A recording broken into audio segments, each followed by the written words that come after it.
खिलजी दौरे हुकूमत में सबसे अहम नाम अलाउद्दीन खिलजी का है और ये उनकी आखिरी आरामगाह है। Alauddin Khilji was an imperialist, उसको सिकंदर सानी भी बोलते हैं।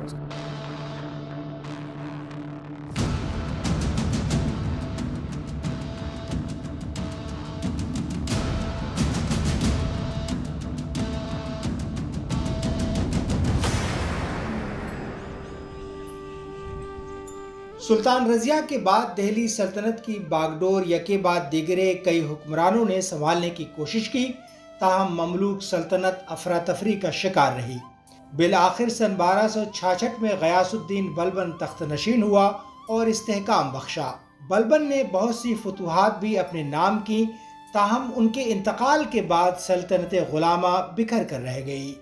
बलबन के जो सक्सेसर्स हैं वो बहुत वीक हैं, उनके जो ग्रैंडसन हैं कैकुबाद वगैरह। तो कैकुबाद को बलबन ने बहुत स्ट्रिक्ट एटमॉस्फेयर में रखा था। तो वो 17 साल के लड़के, जब बलबन की डेथ हुई तो जैसे ही उनको हुकूमत मिली तो वो नाच गाने में और राग रंग में डूब गए। उन्होंने किलूगढ़ी में अपना एक पैलेस बनवाया। बहुत सारे रिवोल्ट होने लगे, मलिक छज्जू का रिवोल्ट हो गया, अहमद छप जो है वो चले गए रिवोल्ट के लिए। तो जो उनके जो सिपह सलार थे उसमें एक था जलालुद्दीन खिलजी। आर्मी ने अटैक कर दिया कैकुबाद के किलूगढ़ी के पैलेस में। ये पूरा रिकॉर्डेड है। मिनहाजुस सिराज कहते हैं कि वो जब आर्मी ने कैप्चर करा, जलालुद्दीन खिलजी वगैरह वहाँ पहुँचे तो उनको पैर से धक्का मार के और जमुना में गिरा दिया। तो इस तरह से जो बलबन, जो मामलुक डायनेस्टी का अंत हुआ और एक नई डायनेस्टी आई जिसको हम बोलते हैं खिलजी रेवोल्यूशन जो हुआ। खिलजी दिल्ली की मुस्लिम सल्तनत का दूसरा हुक्मरान खानदान था। ये भी साबिका गुलाम खानदान की तरह ही तुर्क नज़ाब था। मौरखीन के मुताबिक पहले खिलजी सुल्तान जलालुद्दीन फिरोज का 6 साला दौरे इक़्तिदार नाअहली व बुज़दिली की अलामत था। जलालुद्दीन खिलजी का सन 1296 में कत्ल हो गया, जिसके बाद उनके भतीजे और दामाद अलाउद्दीन खिलजी ने सल्तनत की ज़मान संभाली।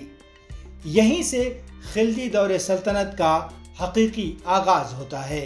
अलाउद्दीन खिलजी सबसे इम्पॉर्टेंट उसमें माने जाते हैं, जिनका रूल जो है लास्ट ऑफ 13th सेंचुरी से first quarter of 14th century तक चलता है। खिलजीज के पीरियड में जो अलाउद्दीन खिलजी जो सबसे पावरफुल रूलर हैं, उन्होंने अपनी बाउंड्रीज को ऑन एक्सटेंड करा। गुजरात से लेके बंगाल से लेके पूरा डीप साउथ तक हुकूमत स्टैब्लिश हो जाती है। So Alauddin Khilji was an imperialist, उसको सिकंदर सानी भी बोलते हैं, उसको दूसरा सिकंदर बोलते हैं।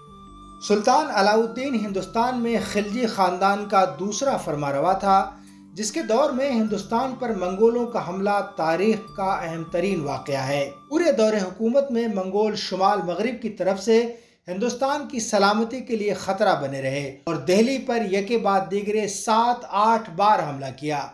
लेकिन अलाउद्दीन खिलजी भी अपनी गैर मामूली बहादुरी, दानिशमंदाना अस्करी क़यादत और बेमिसाल फौजी क़ुव्वत के बदौलत हर हमले को नाकाम बनाने में कामयाब रहा। यही वजह है कि मजबूत अस्करी क़ुव्वत होने के बावजूद मंगोल कभी भी इस खित्ते पर काबिज न हो सके। अलाउद्दीन खिलजी की तलवार और बाज़ अस्करी साजो सामान आज भी भारत के एक म्यूज़ियम में महफूज हैं। और ये रिकॉर्डेड है कि उसने 5 या 6 बार मंगोल्स को हिंदुस्तान से बाहर धकेला, जो उस वक्त की दुनिया में किसी और बादशाह ने नहीं किया था। मंगोल आते थे और लोग भाग जाते थे या तबाह हो जाते थे, लेकिन उनको रेजिस्ट किया। अलाउद्दीन खिलजी को अपने दौर का एक अजीम बिल्डर यानी मेमार भी कहा जाता है, जिसने अपने दौर में शानदार इमारतें तामीर करवाईं। उनकी तामीर करदा इमारतें आज भी दिल्ली की शान में इजाफा करती हैं। इसमें कुतुब मीनार के पहलू में कायम अलाई दरवाज़ा अपनी अजमत की गवाही देता है। जो मुझे सबसे खूबसूरत जो बिल्डिंग लगती है या सबसे अच्छी जो मुझे बिल्डिंग लगती है, वो मुझे लगता है अलाई दरवाज़ा। आप उसमें देखिए, एक तो रेड एंड वाइट का बहुत अच्छा कॉम्बिनेशन है, टर्किश स्टार्स उसमें दिए हैं, सेल्जुकियन आर्किटेक्चर को कॉपी करा है। दूसरा, इन्होंने हिंदू मोटिव्स भी अडॉप्ट करे हैं। कलश मोटिव है, लोटस है, स्रुइल्स हैं, गंगा जमुना के जो वो लहरें हैं वो उन्होंने अडॉप्ट करा है। तो ये जो आर्किटेक्चर है ये पूरा मुस्लिम आर्किटेक्चर नहीं है, ये इंडो इस्लामिक आर्किटेक्चर है।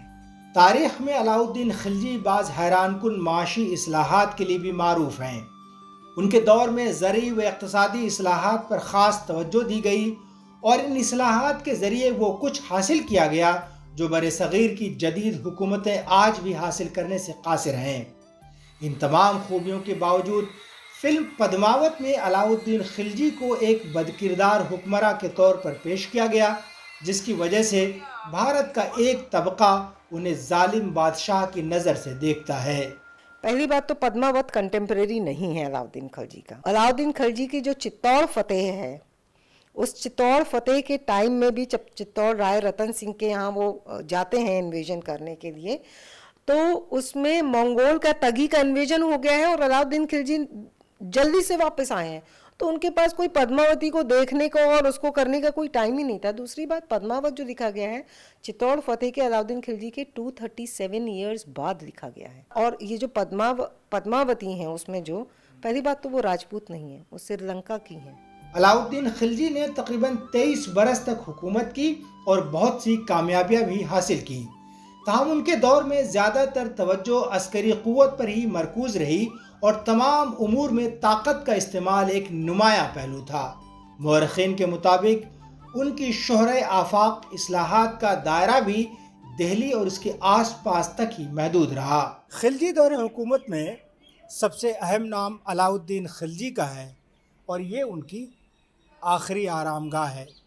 ये खंडर, ये मकबरे और ये तमाम उनके आसपास की इमारतें इस बात की गवाह हैं कि उस दौर के हुक्मरानों की तामीर करदा चीज़ें आज भी उनकी अज़मत की गवाह हैं। कैमरामैन रऊफ़ फ़िदा के साथ सलाहुद्दीन ज़ैन, DW न्यूज़, नई दिल्ली।